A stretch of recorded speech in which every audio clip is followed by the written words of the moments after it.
Hey guys, real quick, I have a Patreon, so definitely stop in and check that out. But for now, enjoy the video you're about to watch.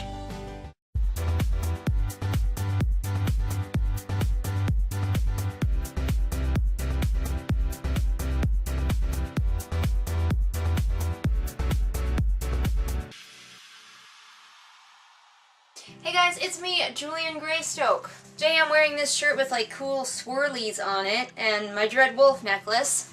And we're going to talk about a book today called Strange the Dreamer. This was a book that I had my eye on for a long time, so I'm glad I finally got a chance to read it. But what did I think about it? Well, I was disappointed. I really thought I was gonna like this one, and I didn't love it. So let's just talk about why, shall we? Real quick synopsis, y'all. Strange the Dreamer is about a character named Laszlo, who is a very bookish sweetheart. He is an orphan, and his one dream all his life is to visit this lost city that's kind of like Atlantis called Weep, and he finally gets the opportunity to do so, but when he gets there, it is not as he expected. The very first thing that disappointed me about this book was the title. It has a great title, Strange the Dreamer. It sounds like it's part of a Shakespeare quote, but even if it isn't, it sounds really cool and mysterious, and then you get into the book and you find out that Strange the Dreamer is just a nickname of the main character, and it kind of ruined it for me. That's just a nitpick, that's just me. I'm probably insane. People probably love that tie-in. The beginning sequence, the very beginning sequence with the girl falling from the sky, the writing was so visual and so beautiful, and I was like, is the whole book gonna be like this? Because wow. And then it wasn't. It's like the author put all their effort into that beginning sequence and then just went on to sort of write very normally, nothing terribly inspired to differentiate this author from any of the other YA authors out there. The descriptions in this book were beautiful, but they were very repetitive. You get a beautiful description, like one of the characters has cinnamon hair, and I would, like, the first time you're like, oh, that's kind of pretty, but then they use that over and over and over again. So here's some reasons why I should have loved this book. Things that this book has that should have made it a winner for me. This book has fairly complex characters and somewhat complex relationships. There's gray areas galore. I love gray areas and gray characters and stuff that's not just like spelled out right or wrong. And the main character is an adorable cinnamon roll.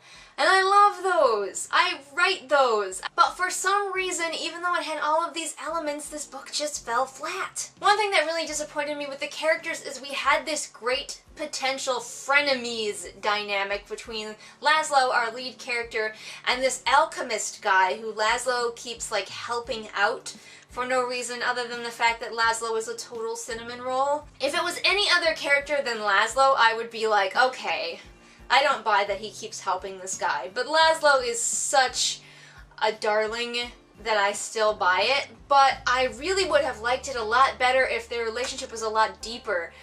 Make them be friends from the beginning so that there's this constant conflict of this character who is taking credit for something that Laszlo did, but he wants to take this credit because this is his life and this is his dream and this is the thing that is literally keeping him alive. But instead they kind of have this animosity towards each other, which could be a cool frenemies dynamic, but this book does not do it well at all, and I really wish that this book had been more about them and that relationship. There's also an expedition through the desert at the beginning of this book, which I was on board for because I enjoy journey books. Some people don't like them because they have that natural pacing of event, rest, but this book completely wasted what could have been an awesome desert journey as kind of a montage. But then it's over and they just reach their destination.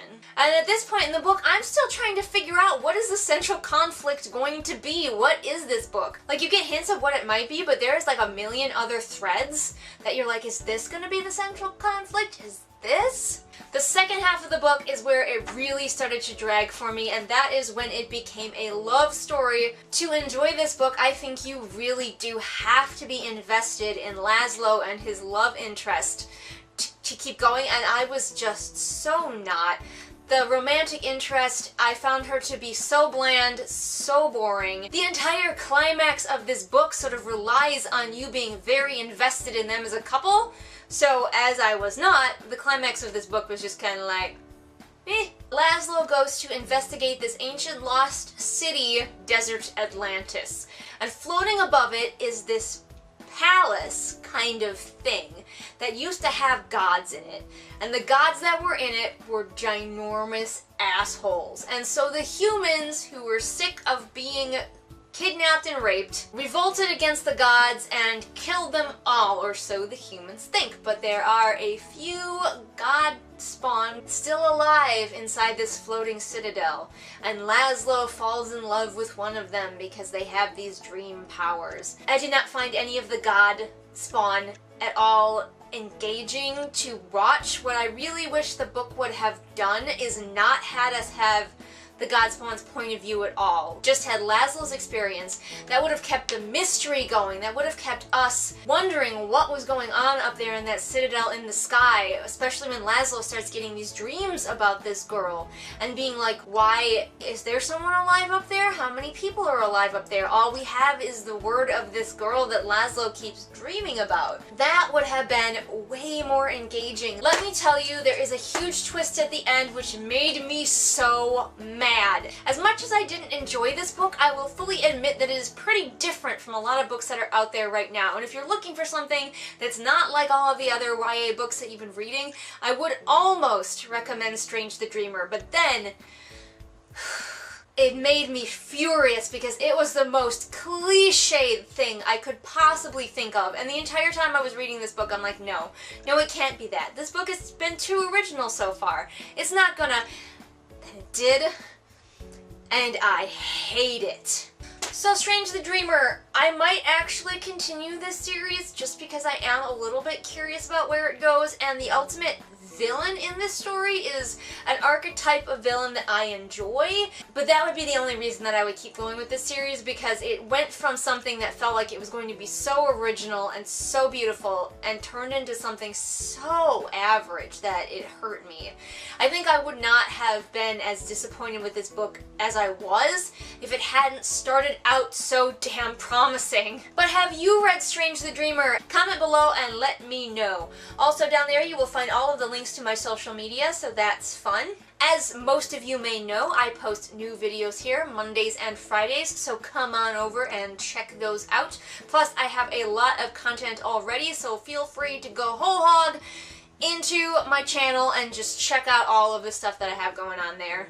And I will see you guys again next time with whatever it is I happen to be doing next time. Bye! What's up, everybody? It is shout out time. Time to shout out to my very first patron, Kim, over on Patreon. Oh yes, somebody had to be first, and it is Kim. She beat you all. Wha-bam. And if you want to be cool like Kim, become a patron over on Patreon.